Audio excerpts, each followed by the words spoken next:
Kyle here, bringing you the latest edition of my video blog.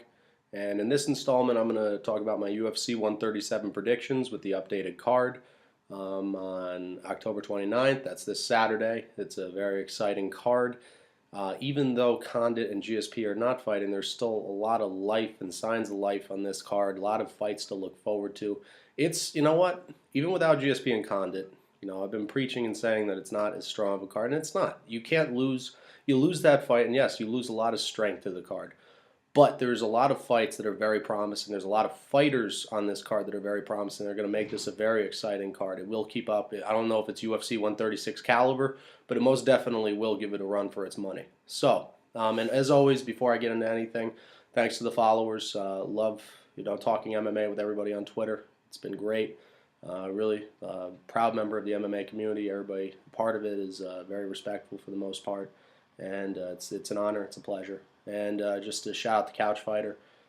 Thank you for letting me get my voice out there. Articles coming out every day. Good things happening. Videos. Don't know where my videos will be shortly, but good things to come for the future is all I can say. So thanks to the followers. Thanks to Couch Fighter. Shout out to both of them. And I'm just going to hop right into it. I'm not going to so much talk about every single fight. I'd like to talk about three of the main fights. Nelson versus Crow Cop, Mitrione versus Congo, Diaz versus Penn. Very quickly, I'm going to say is that my picks are, I want to talk about Cerrone versus Siver. In that fight, I'm a big Siver fan. I love Siver's stand-up, and he's very hard to get to the ground. We saw that in the Soteropoulos fight. He was very tough to get to the ground. He's a very squirmy, he's a feisty guy. I think that's the best way you could put it, to get him down to the ground. He's fighting Donald Cerrone, though, Cowboy Cerrone. The guy is a beast. He's huge for a lightweight. He's absolutely enormous. Training at Jackson's, he's been nothing but spectacular since coming over to the UFC. So the way I see this one panning out, I see Cerrone. I see, both guys have really used leg kicks to their advantage. I see Cerrone winning this fight. I think he has the grappling advantage. I see Cerrone getting Siver down to the ground. Doesn't matter how squirmy he is, how tough a hold of it he is to get a hold of. And Cerrone's going to eat some shots. Siver knows this. He's going to have to come out and start kicking. We're going to see a couple spinning back kicks. And he's going to get Siver down the ground. He's going to submit him. I'd say at least by round 2, seeing it's a 3-round fight. I see Cerrone being too much for Dennis Siver.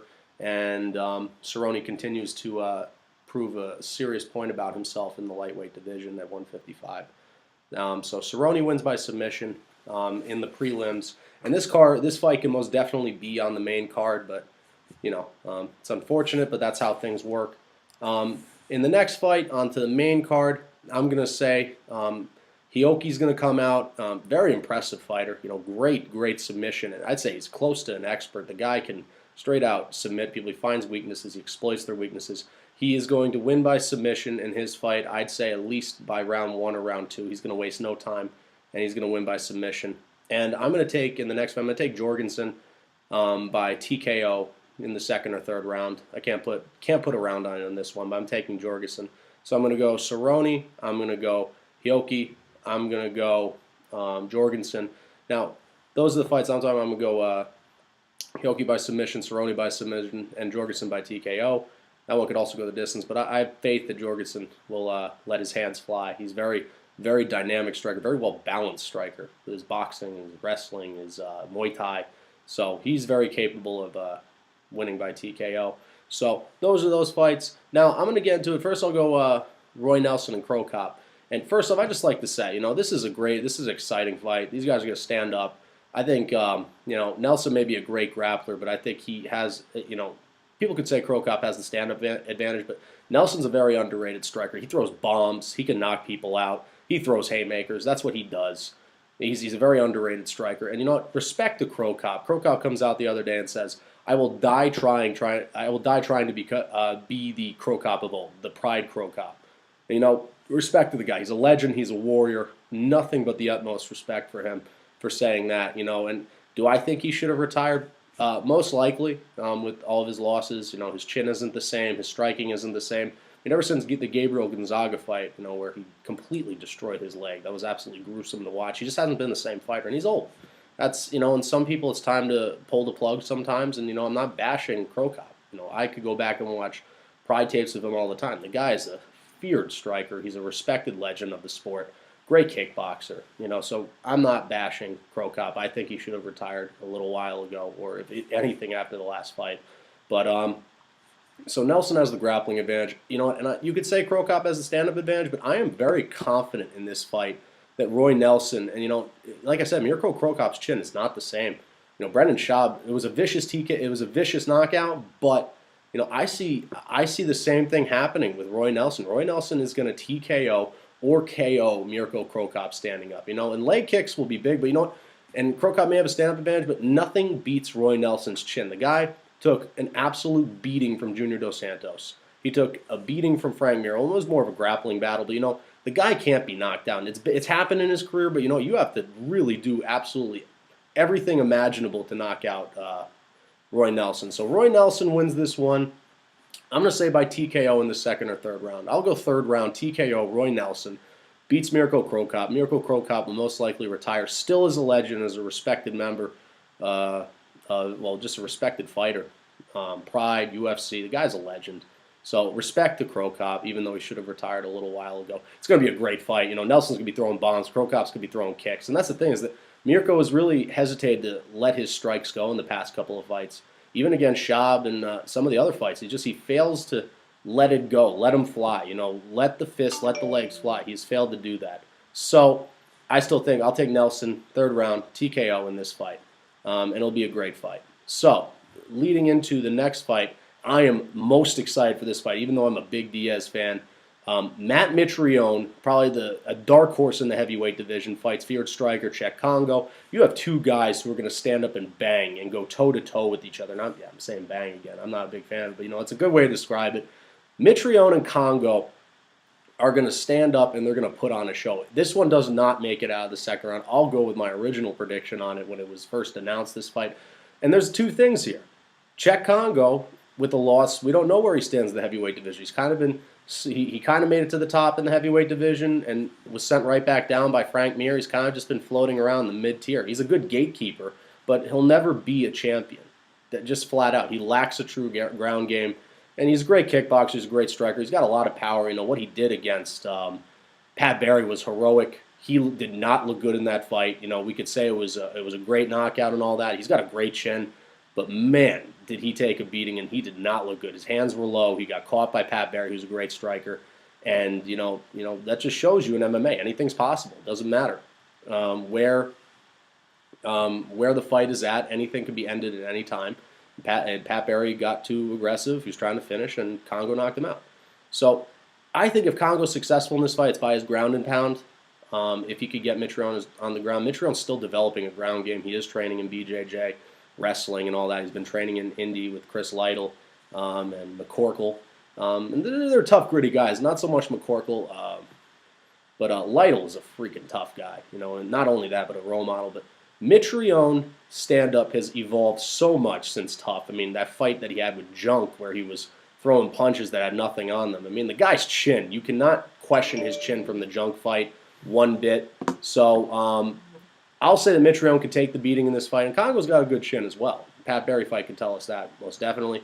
But I'm going to take Mitrione, and his hand speed is ridiculous. His strikes, his kicking, he's evolved so much in only a short amount of time. He's an athlete, used to play in the NFL, and, it's going to be a tough fight. And Congo can most definitely win this one. I think it's only by being on the ground.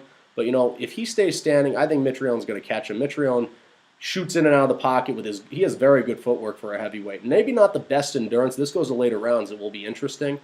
And like I said, he lacks a true ground game. Both guys do.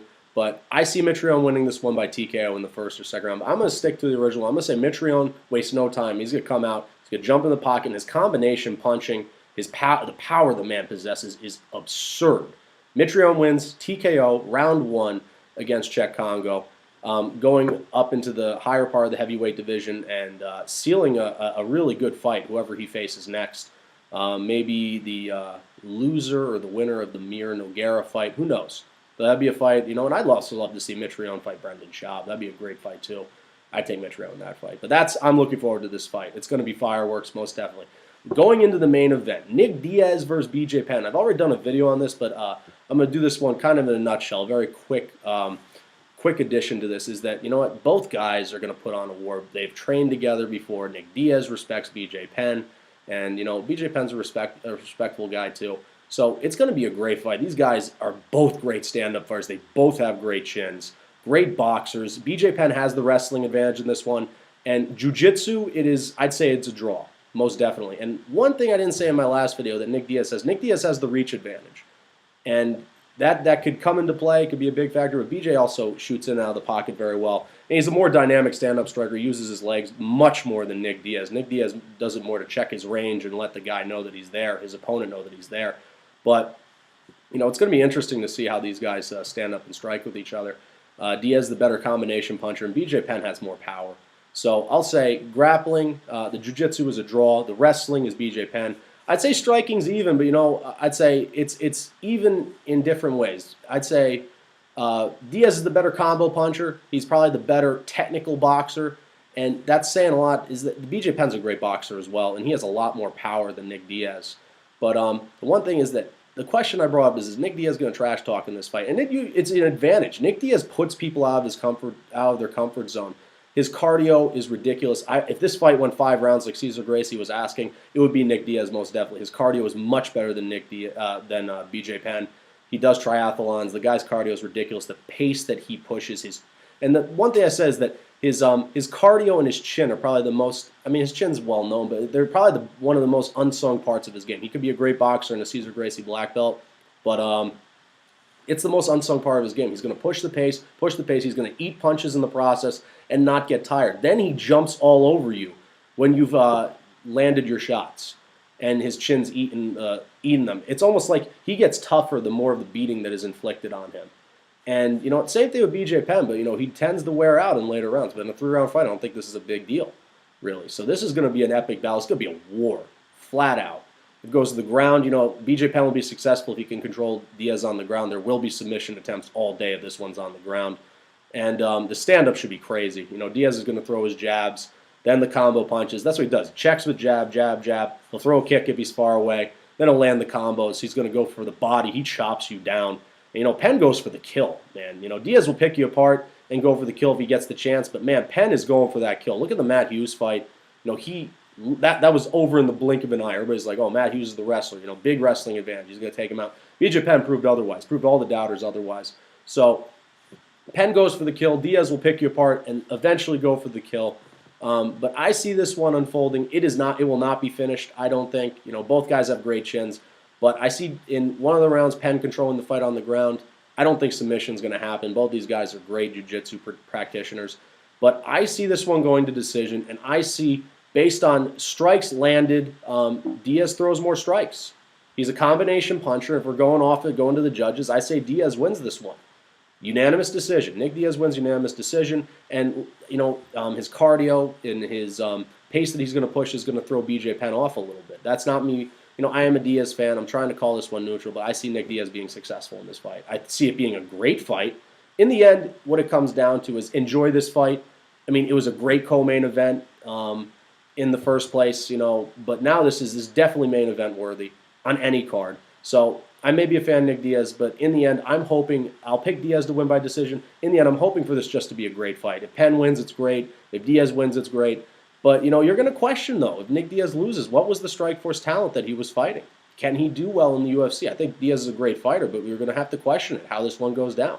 So I'll take Diaz unanimous decision. Combo punches and pace that he pushes on Penn being a focal point of that one. So in the end, UFC 137 is this Saturday. And that's pretty much what I have to say. It's this Saturday. Wherever you're watching this fight, enjoy it. The month of October is truly a great month for fights, for UFC fans, for MMA fans in general. So obviously UFC will be competing with Bellator, but I don't see that being a problem. So UFC 137 will be a great card. Wherever you're watching, I hope you enjoy with whoever you're with, wherever you are. Enjoy. And we go on to 138, not the best card, 139, 140. They're going to be great cards. UFC on Fox is coming up. So I hope everybody enjoys. This is Kyle Delaney signing off. I'm out of here.